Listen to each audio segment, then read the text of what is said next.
ఈ మధ్య సోషల్ మీడియాలో ఏమైందే ఈ వ్యూస్ కోసం ఈ తంబులు అంటారట కదా వాటిని నాకు ఎక్కువ తంబునైల్స్ కోసం సెన్సేషనల్ హెడ్డింగ్స్ పెడుతున్నారు. హరీష్ రావు బీజేపీలోకి పోయిండని, హరీష్ రావు కాంగ్రెస్లోకి పోయిండని, ఇంకేందో అయిండని, వర్కింగ్ ప్రెసిడెంట్ అయిండని, ఇవన్నీ అనవసరంగా మీ మీ వ్యూస్ కోసమో బ్రేకింగ్ల కోసమో ఇట్లా ఒక నాయకుడి నిబద్ధత మీద ఒక నాయకుడిని క్రెడిబిలిటీని మీరు వాడుకోవడం అనేటువంటిది మంచిది కాదు.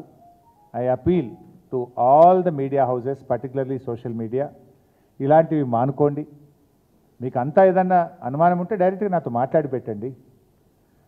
కానీ ఇట్లా పెట్టడం ద్వారా ఏమవుతుందంటే లీడర్ క్రెడిబిలిటీని దెబ్బతీసేది మంచిది కాదు. నేను కూడా ఇంకా తప్పని పరిస్థితి, భవిష్యత్తులో ఇట్లాంటి రిపీట్ అయితే అవసరమైతే లీగల్ నోటీసులు ఇవ్వడానికి, చట్టపరమైన చర్యలకు కూడా వెనుకాడమని నేను వారికి తెలియజేస్తా ఉన్నా. దయచేసి మీ థంబ్నెయిల్స్ను వాస్తవాలు ఉంటే పెట్టండి తప్ప మీకోసం మీరు లేని పెట్టి ఇట్లా మా క్రెడిబిలిటీని మా పార్టీని దెబ్బతీసే విధంగా వ్యవహరించొద్దని నేను ఇప్పటికీ చాలాసార్లు కూడా చెప్పున్నాను. కానీ మళ్ళీ ఇట్లా మీరు ఈ సోషల్ మీడియాలో ఇలాంటివి కూడా పెట్టకూడదని చెప్పి వారికి విజ్ఞప్తి చేస్తూ, ఫర్దర్గా ఎవరైనా ఇట్లాంటివి పెడితే, ఎందుకంటే మా బాస్ మా నాయకుడు మా కేసీఆర్ ఏం చెప్తే ఒక కార్యకర్తగా నడిచే వ్యక్తిని నేను. ఇష్టం వచ్చినట్టుగా వాళ్ళు వర్కింగ్ ప్రెసిడెంట్ అని పెడతాడు, వాడు కాంగ్రెస్లో పోతాడని పెడతాడు, వాడు బీజేపీలోకి పోతాడు, ఇవన్నీ ఉంటాయి అసలు ఇట్లా. నేను చాలాసార్లు స్పష్టంగా చెప్పాను, మీ బ్రేకింగ్ల కోసం, మీ లైక్ల కోసం, మీ వ్యూస్ కోసం, మీ రేటింగ్ల కోసం ఒక నాయకుడి యొక్క నిబద్ధతను నిజాయితీని దెబ్బతీయొద్దని, ఇలాంటివి మానుకోవాలని చెప్పి నేను విజ్ఞప్తి చేస్తున్నాను.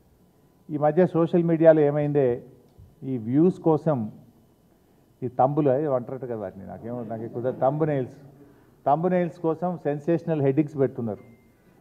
హరీష్ రావు బీజేపీలోకి పోయిండని, హరీష్ రావు కాంగ్రెస్లోకి పోయిండని, ఇంకేందో అయిండని, వర్కింగ్ ప్రెసిడెంట్ అయిండని, ఇవన్నీ అనవసరంగా మీ వ్యూస్ కోసమో బ్రేకింగ్ల కోసమో ఇట్లా ఒక నాయకుడి నిబద్ధత మీద ఒక నాయకుడిని క్రెడిబిలిటీని మీరు వాడుకోవడం అనేటువంటిది మంచిది కాదు. I appeal to all the media houses, particularly social media, ఇలాంటివి మానుకోండి. మీకు అంతా ఏదన్నా అనుమానం ఉంటే డైరెక్ట్గా నాతో మాట్లాడి పెట్టండి.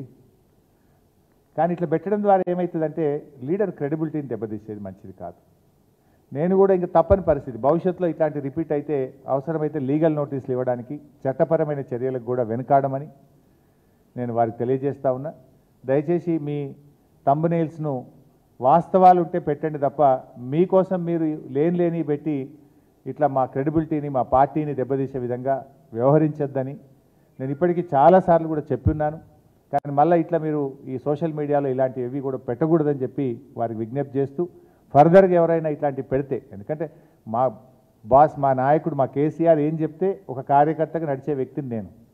ఇష్టం వచ్చినట్టుగా వాళ్ళు వర్కింగ్ ప్రెసిడెంట్ అని పెడతాడు, వాడు కాంగ్రెస్లో పోతాడని పెడతాడు, వాడు బీజేపీలోకి పోతాడు, ఇవన్నీ ఉంటాయి అసలు ఇట్లా. నేను చాలాసార్లు స్పష్టంగా చెప్పాను, మీ బ్రేకింగ్ల కోసం, మీ లైక్ల కోసం, మీ వ్యూస్ కోసం, మీ రేటింగ్ల కోసం ఒక నాయకుడి యొక్క నిబద్ధతను నిజాయితీని దెబ్బతీయొద్దని, ఇలాంటివి మానుకోవాలని చెప్పి నేను విజ్ఞప్తి చేస్తున్నాను.